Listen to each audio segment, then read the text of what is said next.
A new study shows proof that your cell phone may actually be dirtier than a toilet seat. DJ Manotoc explains. What do 42 million Filipinos use every day that is potentially as filthy as a toilet seat? It's none other than your trusty cell phone.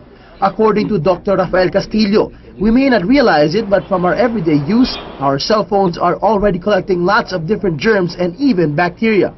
May mga pagsusuri na ginawa rin abroad, no? Napatunayan nila na talagang ang cellphone natin ay medyo mas marumi kaysa akala natin. Kasing dumi or mas marumi pa kaysa yung toilet bowl seat, no?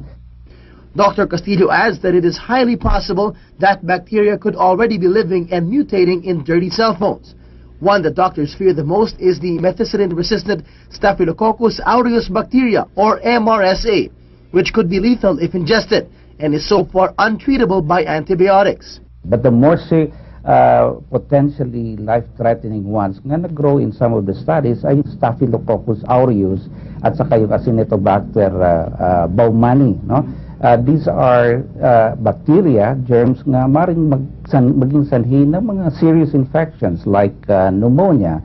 Expert advise that aside from being careful as to where people carelessly place their cell phones, they should regularly clean them. Idinidikit natin sa hindi lang sa katawan kundi sa mukha natin at malapit sa ating labian at sa ilong natin. So talagang kung medyo may bacteria yan, maraming germs yan, madali nating malanghap. At yung lilinisan ng cellphone ng mga disinfectants like ordinary rubbing alcohol. According to a leading cell phone manufacturer, using too much alcohol though may cause some damage to a cell phone. So users must use caution if they plan to clean it with this substance. When you apply it sa phone, do not rub it too much. In the end, the responsibility still falls on the users. They should always practice proper hygiene like frequent hand washing, and from now on, be more careful as to where their cell phones end up. Reporting for News Central, TJ Manotoc, ABS-CBN News.